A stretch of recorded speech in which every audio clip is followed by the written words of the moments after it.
Vous savez, en 2019, c'est un truc qu'on n'a jamais vu. Le Bénin a connu 6 coups d'État, mais on n'a jamais connu un seul cadavre. Mais à cause de simples élections en 2019, on a tué des gens du sud au nord.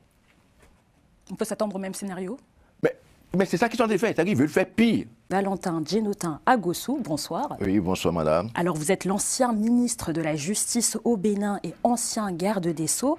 À 5 mois des élections présidentielles, seulement 2 candidatures ont été retenues, celle de Romuald Wadini et le dauphin de Patrice Talon, et celle de Paul Ongpé qui provient donc du parti de l'ancien président Thomas Boniaï. Pensez-vous que cette situation reflète encore une vraie compétition, si je puis dire, démocratique? Merci madame. Est-ce que vous souhaitez que je vous dise exactement ce que je pense ou bien que je fasse de la diplomatie? C'est comme vous souhaitez. Alors, donc sans langue de bois, je préfère vous dire la vérité. Et comme vous l'avez si bien constaté, il n'y a pas élection. Il n'y a pas élection parce que là, les 2 candidats dont on parle proviennent tous de la même famille politique. Donc aucune compétition démocratique. Aucune compétition démocratique. C'est-à-dire le vrai candidat qui aurait pu permettre de juger de la dynamique démocratique au Bénin et permettre aux Béninois d'élire librement leur président aurait été le candidat de l'opposition. Lequel? Le parti Les Démocrates. Mais le gouvernement étant conscient de son impopularité, tous les sondages donnent le gouvernement perdant. Donc on est passé par des subterfuges, par des manigances, par des manipulations pour arracher un député, parce que le système actuel, il faut avoir des parrains. Et depuis le vote du code électoral en 2024, nous n'avons cessé de le souligner. D'abord, pour les élections législatives de 2023, figurez-vous, la liste de l'opposition a été retenue après censure par les membres de la mouvance présidentielle.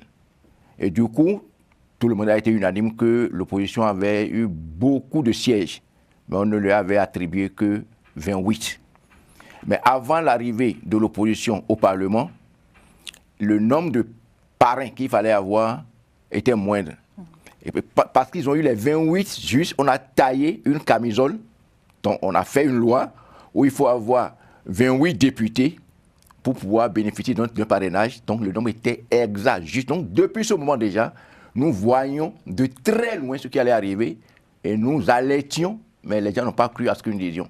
Du coup, alors que le candidat est désigné, un individu se lève pour dire non, que lui se rétracte et qu'il arrache son parrainage.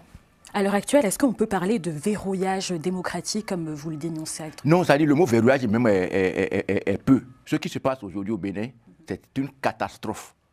C'est-à-dire le Bénin qui était connu comme un pays démocratique a tout perdu. C'est-à-dire il y a une déchéance morale, une déchéance institutionnelle, une déchéance. Tout est bradé, tout est dessous, il n'y a plus rien. C'est une autocratie qui s'installe.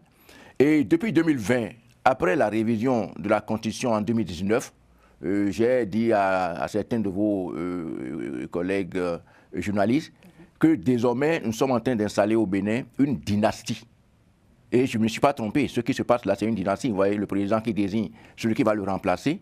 Mais comme si cela ne suffisait pas, il a commencé. C'est quand même extraordinaire, quoi.